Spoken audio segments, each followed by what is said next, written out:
Mes chers enfants, mes chers mes frères, il n'est pas le Dieu des morts, mais des vivants.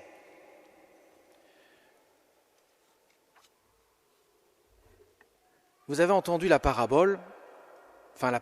l'histoire que les Sadducéens présentent à Jésus. Ils se disent, nous avons là de quoi le piéger. On va lui dresser une peau de banane sur le passage, il va s'étaler évidemment. Une femme, une veuve de 7 maris. Entre guillemets, j'étais le 5e ou le 6e, je me posais quand même quelques questions. De même pour la femme. Mais ça doit être assez rare de retrouver cela, quand même, malgré tout. Et ils se disent, la femme a eu 7 maris. Alors forcément, si elle doit ressusciter, elle doit en avoir qu'un. Lequel ? Comme les Sadducéens n'acceptent pas la résurrection, ils se distinguent des pharisiens par le fait qu'ils n'acceptent pas la résurrection et l'existence des anges. C'est ce qui les distingue au niveau de la doctrine. Et Jésus leur répond, pourrait-on dire, à 2 questions. D'une part,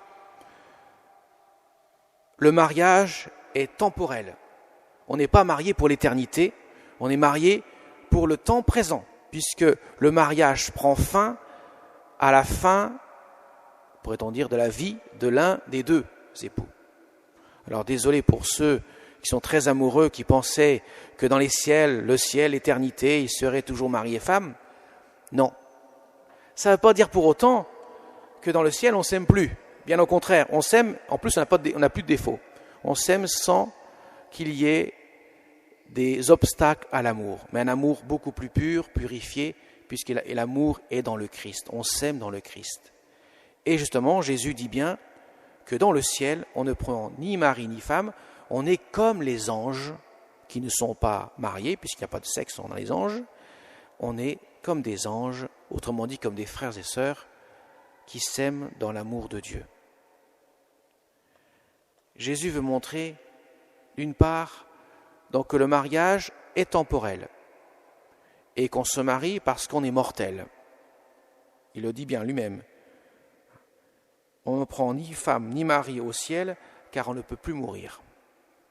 Et d'autre part, la résurrection est un point de doctrine absolument essentiel. Saint Paul le dira, si le Christ n'est pas ressuscité, alors nous sommes les plus malheureux des hommes, les plus à plaindre, parce que nous mettons notre foi, effectivement, dans la résurrection du Christ. Jésus est ressuscité entre les morts le jour de Pâques, et la résurrection est la victoire finale, définitive, sur la mort. Et il dit aux Sadducéens, lorsque Moïse reçoit la révélation de Dieu dans le buisson ardent, il dit « Je suis le Dieu d'Abraham, d'Isaac et de Jacob », pas le Dieu des morts, sachant qu'Abraham a vécu 600 ans avant Moïse. Il n'est pas le Dieu des morts, il est le Dieu des vivants. Quel Dieu pourrait-il se réclamer des morts ? Il n'aurait aucun impact pour les vivants. À quoi bon ? Je suis le Dieu des vivants.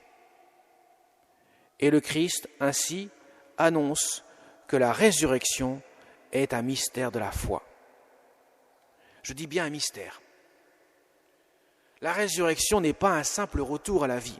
Sinon, on reprendrait femme et mari. La résurrection, c'est la vie dans l'éternité de Dieu. Là, il n'y a plus de souffrance, plus de mort, plus d'obstacles à la vie et à l'amour. C'est une plénitude de vie, d'amour de Dieu, au point que nous partageons le bonheur de Dieu. Et comme nous savons que Dieu est le plus heureux de tous les êtres que la terre, que l'univers peut comporter, même si même Dieu est au-delà de l'univers puisqu'il est le créateur, il va de soi que le bonheur de Dieu dépasse largement ce que nous pouvons espérer comme bonheur.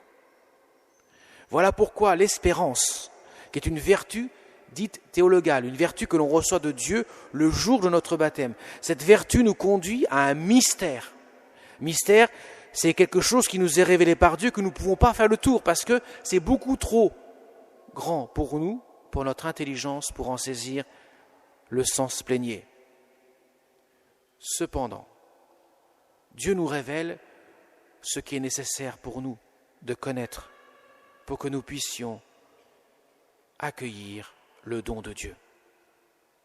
Et donc l'espérance de la résurrection est quelque chose d'unique. Elle est le propre de la foi chrétienne. Nous savons, parce que le Christ nous l'a révélé et que lui-même en a fait l'expérience, que nous allons ressusciter. Mais la résurrection n'est pas palpable. Dans le tombeau, lorsque Jésus est ressuscité, qu'est-ce qu'ont constaté les disciples, les apôtres? Ils ont constaté le tombeau vide. Ils n'ont pas vu la résurrection du Christ. Marie-Madeleine, quand elle voit Jésus, elle ne le reconnaît pas. Elle va le reconnaître seulement lorsqu'elle va l'appeler par son prénom, Marie. Thomas va reconnaître le Christ quand il verra les plaies du crucifié. Le Christ ressuscité n'est pas reconnaissable avec nos yeux de chair parce que la résurrection est tout autre.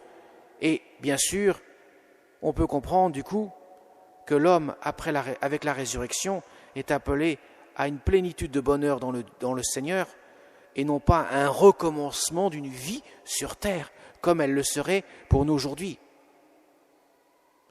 Le bonheur de Dieu est bien au-delà du bonheur de l'homme. Et c'est la caractéristique même que Dieu a créé un homme, l'homme, à son image, à sa ressemblance, pour pouvoir accueillir un bonheur qu'il dépasse infiniment, dont il ne peut même pas imaginer, parce que ça dépasse son intelligence. Voilà ce que Dieu nous promet. Alors mes chers amis, on peut comprendre pourquoi qu'au cours des siècles, nous avons vu de nombreux martyrs qui ont souvent été un témoignage vivant pour ceux qui les voyaient, même pour les bourreaux. Parce qu'ils étaient pétris de cette foi en la résurrection. Tout comme d'ailleurs déjà quelques années, quelques siècles avant le Christ, on voit les martyrs d'Israël. On voit cette femme qui encourage ses enfants à garder fidélité à la foi d'Israël que au contraire de lâcher cette foi pour garder la vie sauve. Elle préfère que ses enfants soient fidèles. Et cela n'est compréhensible que par la foi. Comment peut-on être prêt à donner sa vie s'il n'y a pas l'espérance qui nous motive, qui nous fait ouvrir sur certes un inconnu, mais un inconnu qui se trouve être révélé par Dieu. Le Seigneur nous dit « Je vous donne ma vie ». Mais pour que vous puissiez l'accueillir, il faut que vous ouvriez votre cœur. Si vous fermez votre cœur à Dieu, comment pourrais-je donner la vie? La vie éternelle est bien plus précieuse que la vie sur terre. Voilà ce que Jésus nous révèle dans l'Évangile. Et en même temps, pour ceux qui vivent des calvaires, qui vivent des persécutions sans nombre, qui vivent des cauchemars, qui sont persécutés sans cesse à cause de leur foi, et Dieu sait qu'ils sont nombreux en ce monde, l'espérance est là.